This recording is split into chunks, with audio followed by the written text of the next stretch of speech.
The World According to Garp, 1982. The Big Chill, 1983.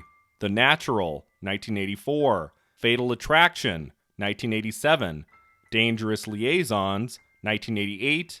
Albert Nobbs, 2011. The Wife, 2018. Hillbilly Elegy, 2020. Yes, if there was ever a person to make an elusive Oscar video about, it's Glenn Close, an 8-time Academy Award nominee who in her 40-year career in film has still shockingly, outrageously, never won the gold trophy. Now, this is not to say she doesn't ever win anything. Glenn Close has had to make a lot of room on her shelf for all the awards she's taken home throughout the years, including 1 Critics' Choice Award, 2 Screen Actors Guild Awards, 3 Golden Globe Awards, 3 Emmy Awards, and 3 Tony Awards. Yes, she's been honored a lot for her tremendous work on film, television, and the stage, but she still hasn't won a BAFTA award, and she still has never taken the Academy Award.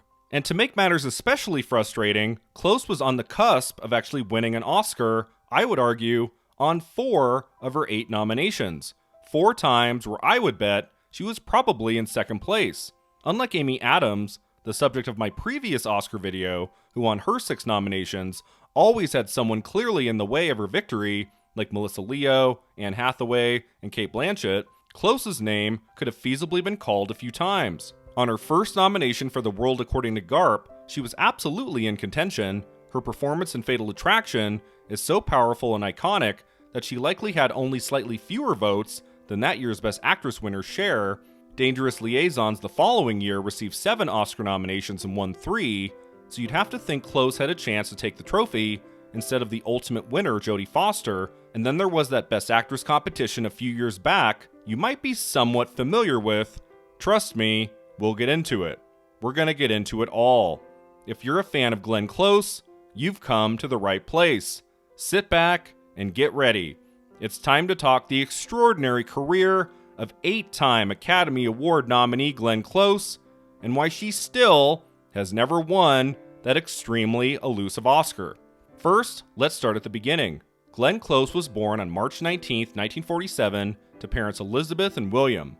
She was interested in acting from a young age, later saying, "I have no doubt that the days I spent running free in the evocative Connecticut countryside with an unfettered imagination, playing whatever character our games demanded, is one of the reasons that acting has always seemed so natural to me."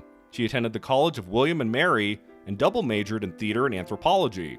In her last year of college, she became inspired to pursue a career in acting after watching an interview of Katharine Hepburn on The Dick Cavett Show, which she talked about on Stephen Colbert in 2017. And what came out of that, I just, was holding my paintbrush and looking at it, and something said to me, "You want to do that? Do it!" In 1974, she was hired for 1 season at the Helen Hayes Theater on Broadway, where she performed in 3 plays. And for the rest of the 1970s, she continued to act on stage, as well as appear in the occasional television project. She made her TV debut in 1975 with a role in the anthology film Great Performances, and in 1979, she appeared in 2 TV movies, Orphan Train and Too Far to Go. Her breakthrough in Hollywood would come just 3 years later, when Close made her theatrical film debut in 1982's The World According to Garp, about a struggling writer who finds his life dominated by his unfaithful wife and his radical feminist mother. Director George Roy Hill, known for Butch Cassidy and the Sundance Kid and The Sting, discovered Glenn Close on Broadway in 1980 and asked her to audition with Robin Williams for The World According to Garp. Despite an audition that Hill apparently told Close was the worst he'd ever seen, and despite her being only 4 years older than Williams, who was supposed to be her son, Close did indeed book the role, and what a fantastic debut it is. Close commanding and riveting in every scene, her performance feeling like it comes from an actor who's been working in film for years. 2 men raped her when she was 11 years old. They cut off her tongue so she wouldn't tell anyone who they were or what they looked like. Some of these women formed a society in her honor. The World According to Garp opened in theaters in July 1982 to positive reviews and solid box office, and then came the year-end nominations. The film didn't receive a single Golden Globe Award nomination, closest slot there likely taken by Cher for Come Back to the Five and Dime Jimmy Dean, Jimmy Dean. Oddly enough, Glenn Close wasn't nominated at the Golden Globes for a theatrical movie until 1986. after she'd already received her first 3 Oscar nominations. After that, she became a common figure at the Globes, having to date a whopping 15 nominations total. It just took the Hollywood Foreign Press a little while longer than the Academy, I guess, to recognize her talent. But back in early 1983, all hope for an Oscar nomination was not lost on an actor if you didn't place at the Globes, and that was certainly the case for Close.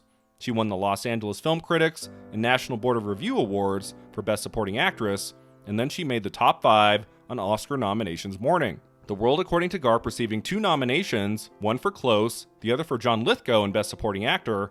Only rarely does someone win an Oscar for their film debut, but I think Close was in contention on her first go-around, especially with her big wins at Los Angeles Film Critics and National Board of Review, and her just being a fresh face on the scene in a dramatic film most everybody liked. The thing was that as the nomination time got closer, more and more people started writing that I would be in the running.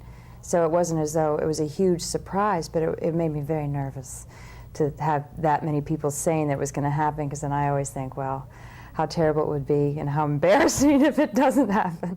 But she definitely had a lot of competition that first time. The other 4 actors in her category, all in films that received the same amount of, or more, Oscar nominations: Kim Stanley in Frances, a film that received 2 nominations, Leslie Ann Warren in Victor Victoria, a film that got 7 nominations, and Terry Garr and Jessica Lange in Tootsie, a film that netted a massive 10 nominations total. I feel like if The World According to Garp had made it into a few more categories, like adapted screenplay, director, maybe picture, Close might have sneaked in a surprise win here.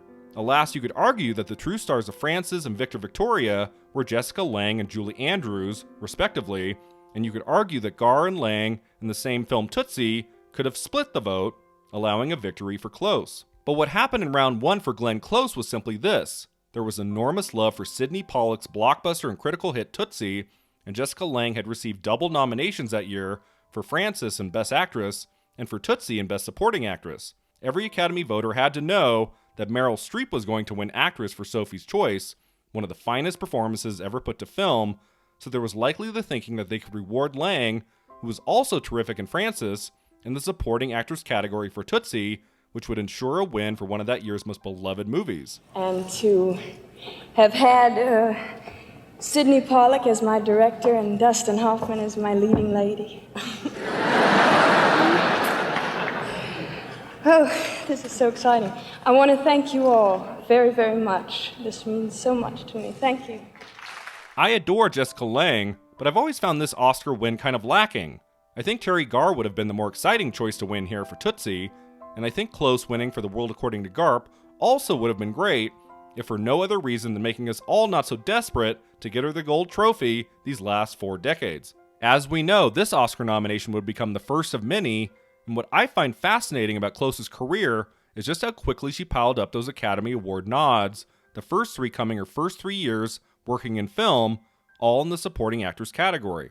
Her most unexpected Oscar nomination, I would argue, was her second one for 1983's landmark drama The Big Chill, about a group of 7 former college friends who gather for a weekend reunion after the death of one of their friends, in a stunning cast that includes Kevin Kline, Mary Kay Place, William Hurt, and Jeff Goldblum, and famously doesn't include Kevin Costner, whose scenes as the dead friend were deleted. Close plays a doctor named Sarah. It seems an impossible feat, but Close somehow manages to stand out in the crowd with moments that are sweet, funny, raw, and emotionally devastating. I love you all so much. I know that sounds gross, doesn't it? No, it doesn't. I feel like I was at my best when I was with you people. It seems like there are so many talented performers in the movie that it would have been hard for anyone to be nominated come Oscars time. The film did pretty well with critics and audiences when it was released in September 1983, but none of the actors was recognized in early 1984 for any precursor awards. The film got Golden Globe Award nods for Best Motion Picture Musical or Comedy, as well as Best Screenplay, but nothing for acting, few of the Supporting Actress nods at the Globes transferring to the Oscars, just Linda Hunt and Cher. Lawrence Kasdan was nominated at DGA. Kasdan and Barbara Benedek won Best Comedy Written Directly for the Screen at WGA, but even in the critics groups, there was no nominee or win for Supporting Actor or Supporting Actress for anyone from The Big Chill. I think if a Best Ensemble Award had existed in the early 1980s, if there was a SAG Awards for example, then I bet The Big Chill would have been nominated or even won, but how sweet it was, and how surprising it must have been for Close when she received her second Academy Award nomination in just 2 years for The Big Chill. Of her 8 Oscar nods, this was one of a select few that was never going to happen. The nomination itself, the win here for Close, not to say that the supporting actress race in early 1984 was extremely competitive by any means, but I just feel like there were more juicier roles on display for Academy voters to go for, like Cher, who really excelled in a dramatic role in Silkwood, but despite her loss at the Globes, Linda Hunt held claim to the supporting actress Oscar even more than Jessica Lange did the year before. She gave such a thoroughly fascinating turn in Peter Weir's The Year of Living Dangerously as a male photographer named Billy that she seemed the obvious choice to win, Gene Siskel and Roger Ebert choosing her on their 1984 If We Pick the Winner special. I do not prefer her for Best Supporting Actress just because she was a woman playing a man. It wasn't just a stunt. She did what actors are supposed to do. She created a real, living, breathing, three-dimensional role. It was one of the most fascinating characters I've met in the movies in a long time. The Year of Living Dangerously was nominated in no other Oscar category, often a red flag for the presumed winner, and you could argue Close might have had a better shot since The Big Chill did receive Oscar nominations for Best Original Screenplay and Best Picture, which showed more enthusiasm for her film as a whole, but alas, Hunt picked up supporting actress prizes for her performance all over the place, from Los Angeles film critics, New York film critics, and National Board of Review. She was the frontrunner going into the ceremony, and as expected, she took the gold trophy. I want to thank the members of the Academy so much for honoring me with this recognition and this encouragement at the beginning of my work in film, when I still have so much to learn about such a complex and a powerful medium. If Glenn Close's film career wasn't on fire yet, it certainly was by 1984, 2 Oscar nominations behind her, multiple exciting new projects on the horizon. She appeared in a film called The Stone Boy, opposite Robert Duvall, and that year Close became only the 3rd actor in history to receive Oscar, Tony, and Emmy Award nominations in the same calendar year. Her Oscar nod for The Big Chill, of course, her Tony nod for The Real Thing, directed by Mike Nichols and co-starring Jeremy Irons, her later Reversal of Fortune co-star. Close had received her first Tony Award nomination in 1980 for Best Featured Actress in a Musical for her role in Barnum. This second Tony Award nomination for Best Actress in a Play for The Real Thing resulted in her first Tony win. Shockingly, Close beat out Linda Hunt for the award, Hunt nominated there for the play End of the World. The Real Thing has been the greatest experience in my career so far. I want to thank Jeremy Irons, my supremely talented and generous co-star, all our cast and crew, and my family in Greenwich and Big Piney. Thank you very much. Her first Emmy nomination arrived for the 1984 TV movie Something About Amelia, about a family destroyed by sexual abuse. She lost to Jane Fonda for The Doll Maker in the lead actress in a limited series category, but her film did win the Emmy for Outstanding Drama Special. Something About Amelia also marked Close's first nomination ever at the Golden Globes in early 1985. Glenn Close, thank you for saying yes so I could work with you. But that wasn't her only major awards nod that year. As an actor this early in their career picked up so many major award nominations in such a short span of time, I can't imagine there are many, since yes, indeed, Glenn Close received her 3rd Oscar nomination in just 3 years for her role in the 1984 sports fantasy drama The Natural, starring Robert Redford as a middle-aged unknown who becomes a legendary baseball player. Close plays his longtime girlfriend Iris. Now I believe we have 2 lives. What do you mean? The life we learn with, and the life we live with after that. Like The World According to Garp and The Big Chill before it, The Natural did well with critics and audiences, and Close yet again stood out in a talented ensemble of actors. She didn't stand out well enough for the Hollywood Foreign Press, who that year nominated Kim Basinger for Best Supporting Actress for her role in The Natural, not Close, in a category that had a crazy 7 nominees total. But when it came to the Oscars, not only did the film place in Best Art Direction, Best Original Score, and Best Cinematography, it also placed in Supporting Actress, yet again, for Glenn Close. To this day, Close credits her nomination for The Natural to the cinematographer Caleb Deschanel, saying, "That hat was designed so the sunlight would come through. We waited for a certain time of day, so the sun was shining through the back of the stadium, and he had a lens that muted the people around me.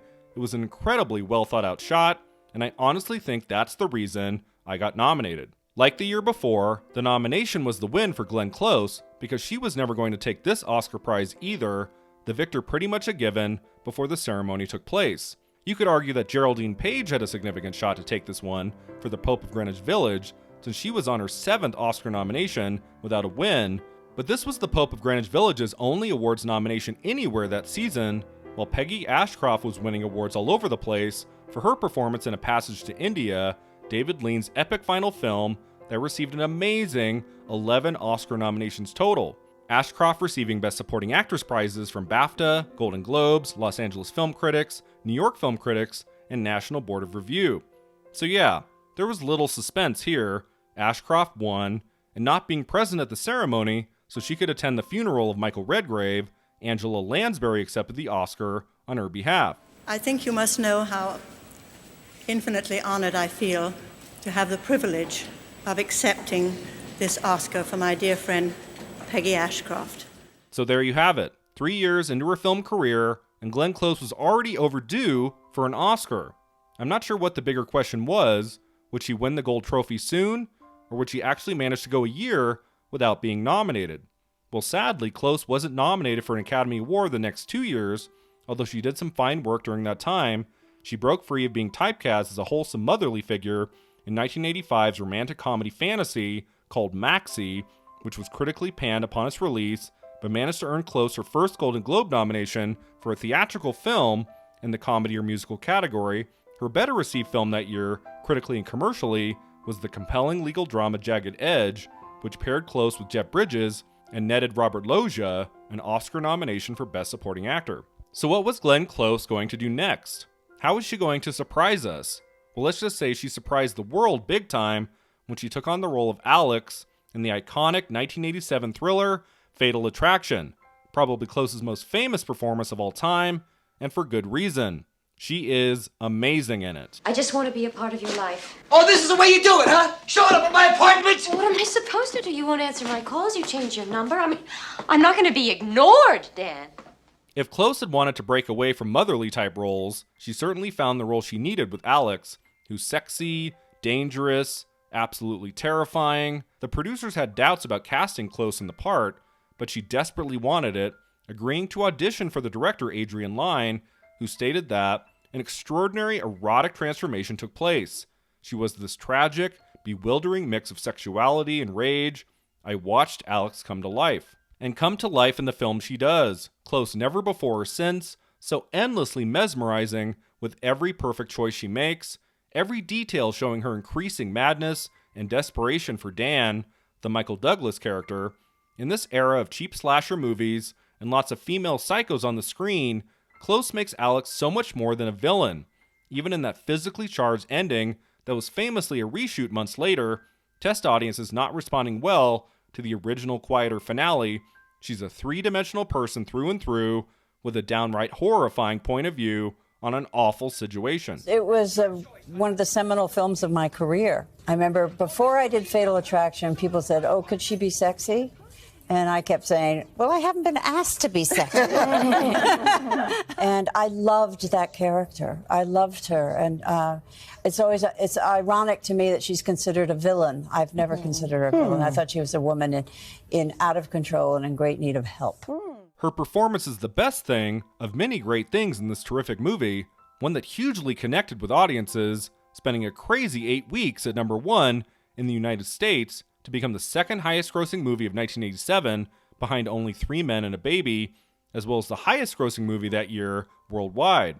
Most reviews were very strong, especially for a film in the thriller genre, and it was by far the most awarded and nominated project Glenn Close had been a part of yet. She didn't score any prizes from critics groups for her performance, and BAFTA looked her over while nominating Michael Douglas and Anne Archer, but Glenn Close did receive a Best Actress in a Drama nomination at the Golden Globes before getting her expected 4th Oscar nomination, this one her first in the lead actress category. I would say for the first time, Close had a pretty significant shot of finally winning the Oscar, since she was very much overdue at this point, and the film was not only a box office phenomenon, but also a major player that year at the Academy Awards with 6 nominations, including Best Director and Best Picture. Michael Douglas was that ceremony's frontrunner to win Best Actor, not for Fatal Attraction, mind you, but for Wall Street.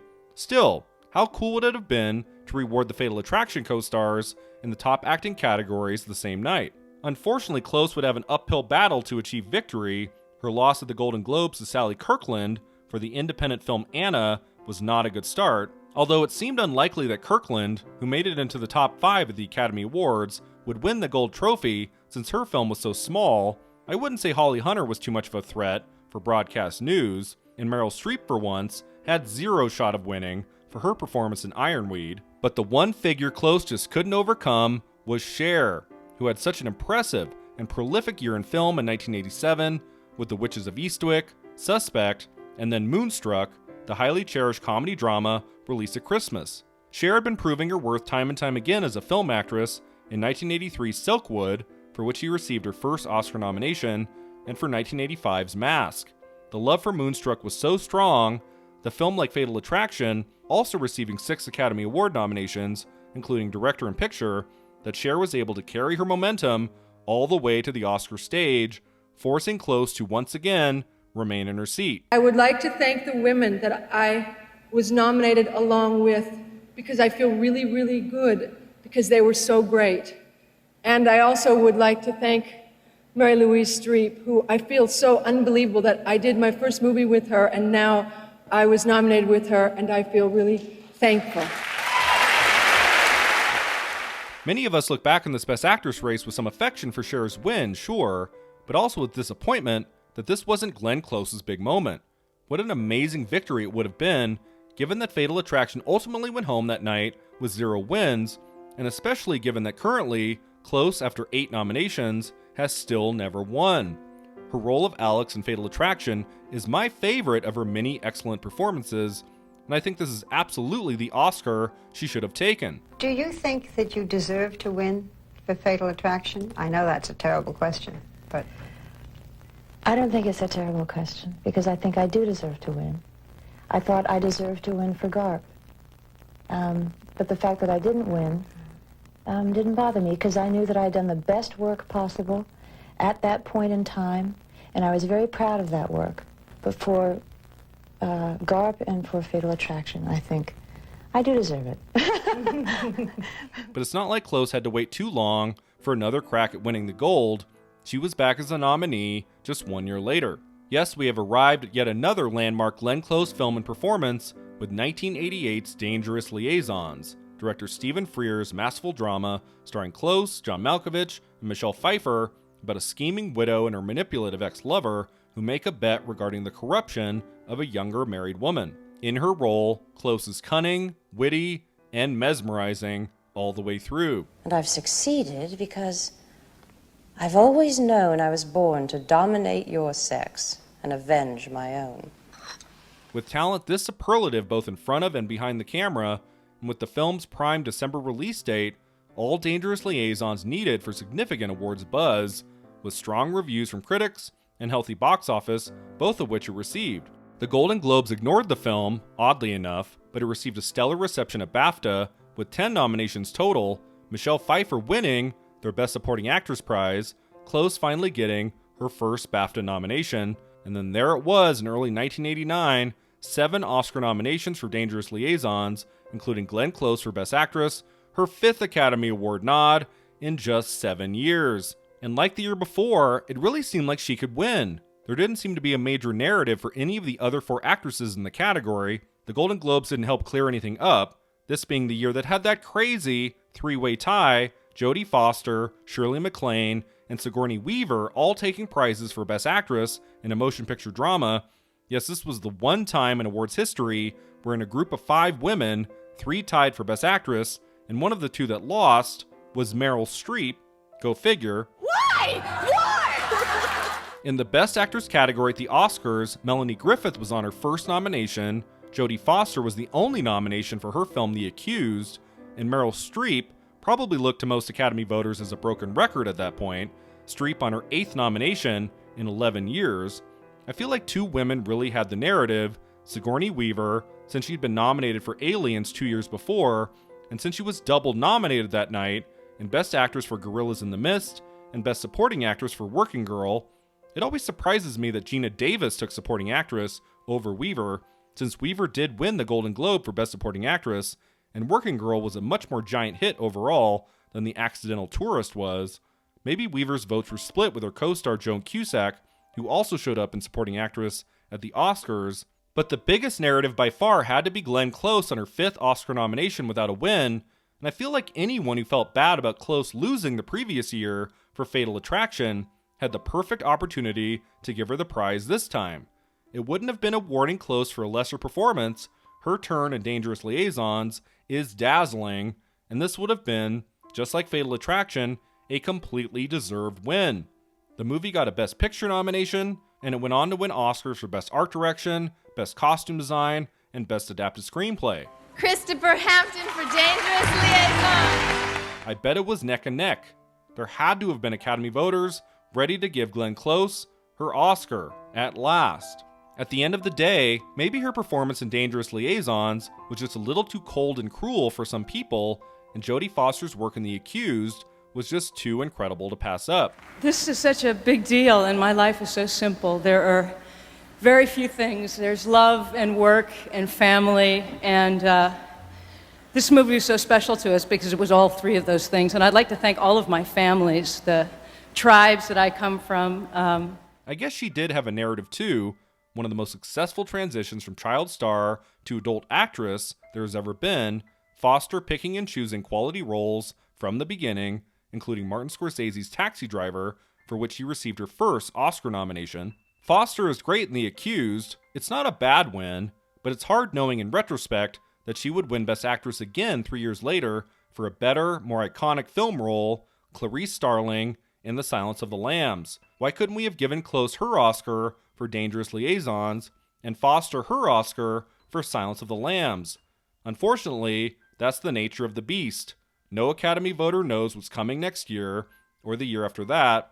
If we all knew Glenn Close would still be Oscarless in 2022, maybe there would have been a bigger pushback then to give her a win for Fatal Attraction or Dangerous Liaisons. Sadly, Glenn Close at the end of the 1980s wasn't another year or two away from her 6th Oscar nomination. Her next Academy Awards nod, shockingly, wouldn't arrive for another 23 years for her role in 2011's Albert Nobbs. It's not to say Close was slacking off by any means throughout the 1990s or the first decade of the new century. She stayed prolific during this time in film and television and on the stage. She got lots of wins and nominations during those 23 years away from Oscar. She just needed the right role and vehicle to have Academy voters recognize her once again. Now, I don't think she ever came close to an Oscar nomination in between Dangerous Liaisons and Albert Nobbs, despite her continued success in the world of film.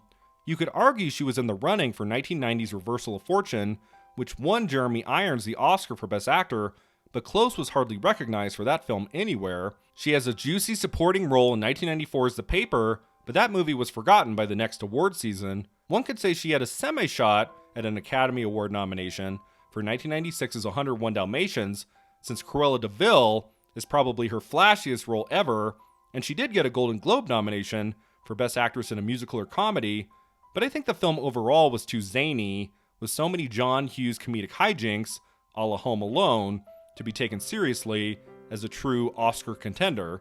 And then in the early 2000s, her theatrical film work consisted mainly of small, independent movies that didn't get much awards buzz, like The Safety of Objects, 9 Lives, and The Chum Scrubber, as well as a couple comedies like Le Divorce and The Stepford Wives. Glenn Close's greatest victories in the 1990s and 2000s was in television and on the stage. Let's start with the stage, Close winning 2 Tony Awards in the 90s, the first in 1992 for Death and the Maiden, directed by Mike Nichols, and co-starring Richard Dreyfuss and Gene Hackman. I would not be up here today with this incredible award in my hands if it wasn't for the inspiring collaboration of the 2 extraordinary actors behind me, Richard and Gene. And the second in 1995 for her highly acclaimed portrayal of Norma Desmond in the Andrew Lloyd Webber musical adaptation of Sunset Boulevard. Thank you, Billy Wilder and Charles Brackett, for their initial creation of Norma Desmond. Thank you, Sir Andrew, Trevor, Christopher, and Don for the brilliant collaboration that has now made her a classic role in musical theater. I actually got to see Close perform this show in a 2017 Broadway revival, and it was, in a word, spectacular. I still remember the roaring applause when she first walked out on the stage, and also when she took her final bow. Close is just as enrapturing in person as she is in the movies, and that is one night I will never forget. But the thing is that you won a Tony in '95, and so you're not eligible for a Tony in 2017. That is bull. Well, does one always do something to win an award? Yes. No. Well, Between 1990 and 2010, her most awarded work came on television, where she appeared in many TV movies, as well as her own landmark series. In the 90s, Close received 6 Emmy nods for acting and producing, nominated for 1991's Sarah Plain and Tall, 1993's Skylark, and 1997's In the Gloaming. In 1995, she won the Emmy for Outstanding Lead Actress in a miniseries or a special for her terrific performance as a homosexual army officer in Serving in Silence. And then in the 2000s, Close was recognized for her acting even more at the Emmys, with 6 nominations and 2 wins. Her turn in 2004's TV movie The Lion in Winter, opposite Patrick Stewart, did well, earning Close an Emmy nomination, as well as 2 big wins, first at the Golden Globe Awards, and second at the Screen Actors Guild Awards. Soon after came her strong work on The Shield, and then months after that arrived arguably Glenn Close's richest, most memorable work in either film or television in that long 23 years between Oscar nominations.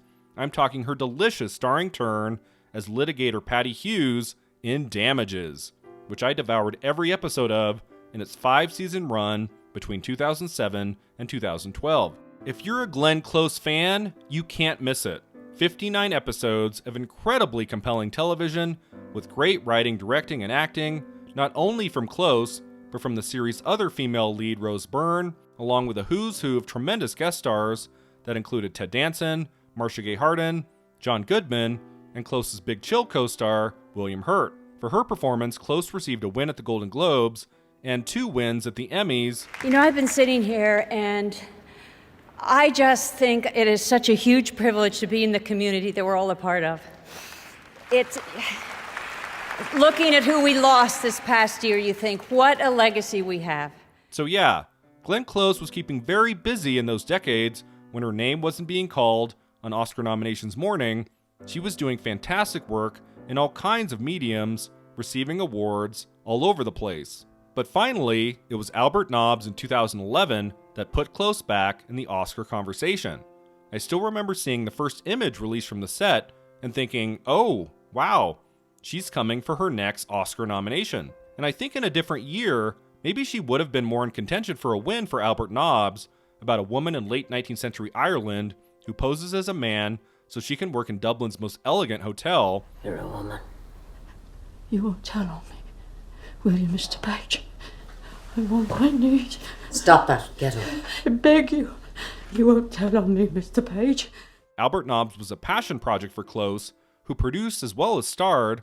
She first played the role on stage in 1982, and she spent decades trying to get the movie made. Finally released at the end of 2011, Albert Nobbs hit a roadblock that award season when it received less than stellar reviews from critics and lackluster box office, but no one could deny this was easily Close's finest performance on film since Dangerous Liaisons, not just in the mind-blowing physical transformation, but also the emotional one she takes on throughout the narrative. And when Close got in at the Golden Globe Awards and the SAG Awards, her first Oscar nomination in 23 years came closer to a sure thing. Quickly, before we close, you won an Obie Award for your portrayal of Albert on Broadway. Now everybody's talking Oscar. How do you feel when you hear everybody saying that? That's the big buzz right now. One doesn't bank on things like that. Would that be You just do what you do, and I mean, it would be a huge honor. But I've been in this business too long to put a lot of emotional baggage in that place right now. She didn't get in at BAFTA or Critics' Choice, so her name being read on Academy Awards nominations morning wasn't a certainty, but thankfully there it was, Close officially making it into the final 5. This is your 6th Academy Award nomination. I'm very proud of that. Yeah, I'm very excited. Sadly, she had 0 shot to win on her 6th nomination, mainly because the movie wasn't that well liked, and it certainly didn't have the awards marketing campaign that both The Help and The Iron Lady had in early 2012. This Best Actress Oscar was always coming down to Viola Davis or Meryl Streep, no doubt about it. Not to say that Glenn Close was crying about her chances, though. This was totally a win for Glenn Close in a way. She had finally gotten her passion project made, and she received another Oscar nomination. I love the joy on her face when Colin Firth announces Meryl Streep as the winner. The two are longtime friends, having appeared in a couple movies together, and Close's reaction appears to be genuine. I really want to thank all my colleagues, all my friends. I look out here and, you know, I see my life before my eyes, my old friends, my new friends. Still, I remember how excited I was that night to see Streep win her first Oscar in 29 years, and how sad I was that Close still hadn't received the gold trophy. I felt like 6 losses was enough, that whatever she would get her 7th Oscar nomination for, she was absolutely positively going to win. After she finished her TV series Damages in 2012, Close appeared in a whopping 13 movies in the next 6 years, but unfortunately, few got her much awards attention. Her most high profile of these appearances was her role of Nova Prime in Guardians of the Galaxy, but most of the smaller titles pretty much fell through the cracks, all but one, thankfully, the one that was finally, after decades, going to bring Glenn Close her Academy Award. The Wife was another project she was circling for many years before it got made. She was first announced for the film in 2014, before it was eventually shot in 2016, premiered at the Toronto Film Festival in 2017, and got its theatrical release stateside in the summer of 2018. And most critics agreed. This was some of Close's best work in years, and the story of a wife named Joan who sacrificed her own dreams and ambitions to help her husband Joe with his skyrocketing literary career. On the night he receives the Nobel Prize for Literature, Joan reaches her breaking point in this, the film's most famous scene. I can't do it. I can't take it. I can't take the humiliation of holding your coat and arranging your pills and picking the crumbs out of your beard while you say to all the gathering sycophants that your wife doesn't write. Think what you will of the movie, I loved it more than most. Close is terrific in it, so much on her face with a mere glance. Her powerful monologue near the end, absolutely earth-shattering. I think by 2018, so many recognized how much we were taking the talent of Glenn Close for granted, and with The Wife, this was it. This was the role that could finally get her the Oscar she had deserved for so many decades. We need you to get the Oscar. Are you wanting one? Are you ready for one? Well, it would be nice after 42 years, but you know, I'm very sanguine about it. I think if it happens, great. It's not going to change my passion for what I do. Yeah. The critics were on board, Peter Travers saying, Close takes it to the next level with a powerfully implosive performance that doubles as an accumulation of details that define a marriage. Audiences were on board too, the film staying in theaters for a long while, and awards voters were certainly on board because that season, in early 2019, Glenn Close did better than she ever had for awards in film, better than Fatal Attraction, better than Dangerous Liaisons. This time Close wasn't just getting nominated everywhere, this time she was winning. At the Golden Globes, many thought Lady Gaga would take the award for Best Actress in a Drama, but Gary Oldman called out Glenn Close's name instead, and you can see the glorious shock on her face when she realizes she won. I love the kiss her Fatal Attraction co-star Michael Douglas gives her, and I really love her incredible speech. My favorite of the night by far, one that proved Close was assuredly getting her 7th Oscar nomination. But we have to find personal fulfillment. We have to follow our dreams. We have to say, I can do that, and I should be allowed to do that. And after she tied for Best Actress at Critics' Choice with Lady Gaga, and then especially after she won the SAG Award for Best Actress, she became, for me, and so many others, the clear frontrunner to win the Oscar. Thank you so much for honoring me with this. I honor you. I am so proud to be part of you. Thank you. Winning the Golden Globe doesn't mean that much in the long run, but winning the Globe, Critics' Choice Award, and SAG Award? Hell, she even won the Film Independent Spirit Award. This is an impressive bundle that almost every time guarantees an Oscar victory. To be 71 and to still be in that room and to feel the energy and the love of that crowd, that's pretty special. She lost at BAFTA to Olivia Colman for The Favorite, but I didn't think that mattered. A bunch of actors lost at BAFTA only to win the Oscar, and that's the one that mattered most this time. Close even showed up to the Academy Awards ceremony in 2019 wearing gold. She thought she was going to win. She thought after many decades, this was finally her moment. When it came to the opening of the envelope, I held my breath. The only thing I cared about that whole night was seeing one of my favorites, Glenn Close, at long last win her Academy Award. And then Frances McDormand said this. Olivia Colman.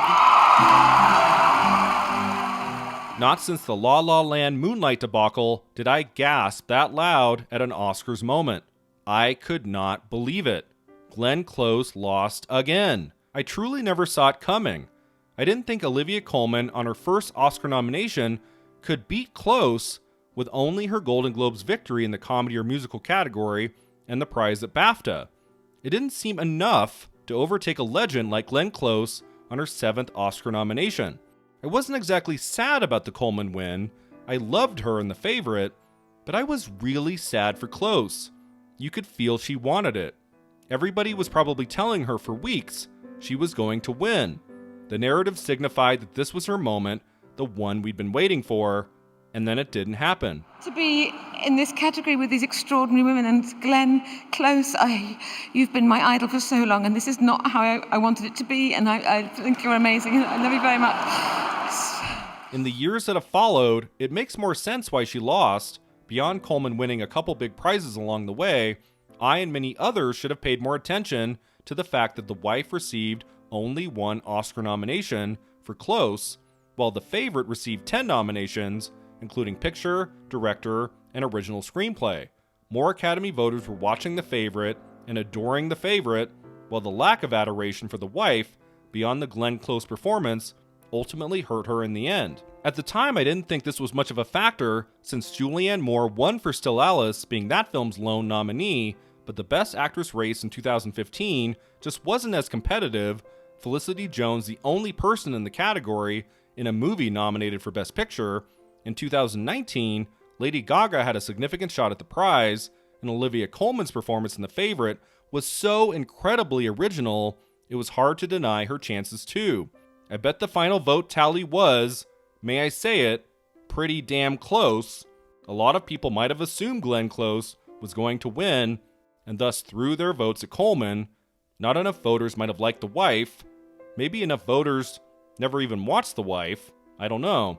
At the end of the day, it was Olivia Colman who won Best Actress and made that insanely charming acceptance speech, one of my favorites ever in the history of the Academy Awards, and Glenn Close walked away without that trophy yet again. The thing that's meant the most to me is all the love that I've felt. It has moved me, it's overwhelmed me, actually. And to me, that's it. If there was one silver lining, I thought, it was that if she ever got an 8th Oscar nomination, whether it was 1 year later, or 10 years later, or whatever, she would absolutely win. Alas, our hopes were shattered all over again when Close did indeed receive her 8th Oscar nomination just 2 years later in Ron Howard's divisive drama, Hillbilly Elegy, co-starring Amy Adams, which went straight to Netflix during the pandemic at the end of 2020. But you got to decide. You want to be somebody or not? Glenn Close's physical transformation, like with Albert Nobbs, was astonishing and impressive, but the movie was so poorly received upon its release that all awards consideration seemed to be obliterated. There were some who didn't like Albert Nobbs or The Wife, and there were some who really truly hated Hillbilly Elegy. Enough people responded favorably to Glenn Close's performance, however, for her to once again be recognized all over the place, at Golden Globes, Critics' Choice, and SAG. The film was too polarizing for her to ever seriously be considered to win any of the major prizes, but she was still taking that 4th or 5th slot. And then something amazing happened. Close received her first ever Razzie Award nomination for Hillbilly Elegy, around the same time she netted her 8th Academy Award nomination for the same film. This is something that has only happened twice before, James Coco for Only When I Laugh, and Amy Irving for Yentl. Yeah, Close wasn't winning this Oscar, although in the days before I started contemplating maybe a shocker victory could take place and Close could win. Stranger things have happened at the Oscars after all, but no, the Supporting Actress Academy Award that year always belonged to Yo Jung-yoon for her wonderful performance in Minari. And besides, after the fact, I think we all sighed in relief that Close didn't finally win her first Oscar after 40 years for Hillbilly Elegy. That would have been a letdown, a quiet whimper instead of a thrilling victory. I don't believe in competition. How can I win Glenn Close, win over Glenn Close? I've been watching her so many performances, so... I'm glad she didn't win for that one, but the question now is, will Glenn Close ever win an Academy Award? I think an honorary award in the next decade is all but guaranteed, no matter what happens, but I know I'm not alone in really wanting Close to win a competitive Oscar. Don't you know she been nominated 8 times and ain't won once? Glenn Close? You know what type of fucked up world we gotta be living in where you can't even give a white woman her due? For years we've been teased a possible film version of the musical Sunset Boulevard, which, if it ever gets made, could be the project that finally wins her the gold trophy, and she has 2 upcoming films, one called Brothers, starring Brendan Fraser, and one called The Deliverance, directed by Lee Daniels, that could bring with them some awards buzz. As I reach the end of this video, which will probably be the longest one I ever make by the way, all I can really say is this: Oscar or no Oscar, Glenn Close is one of a kind, a wonderful human being, a consummate professional, an incredible force in film, television, and theater that we should all feel extremely lucky has given so much of her talent and her passion to us throughout the decades. If the Academy Award doesn't happen, that's okay. We'll be okay. She would go down in history, along with giants like Richard Burton and Peter O'Toole, as a universally beloved and celebrated actor who has the most amount of Oscar nominations without a win. Who in that category is a loser? You're there. You're 5 people honored for the work that you've done by your peers. Right. What's better than that? Right. You know, and I honestly feel that. I think the press likes to have winners and losers, and then they say who was the worst dressed and, you know, who made the worst speech, and, you know, forget it. It's not what it's about. So I say, them. But still, let me be very clear. I want her to win. Glenn Close deserves to win. And if ever that day comes, if ever that moment happens, rest assured, I and so many lifelong fans of Glenn Close are going to be screaming at the top of our lungs with complete and utter joy. Thanks so much for watching. If you enjoyed this video, don't forget to like and subscribe, and let me know in the comments below which of Glenn Close's 8 Oscar nominations is your favorite. Do you think she should have won by now? See you next time.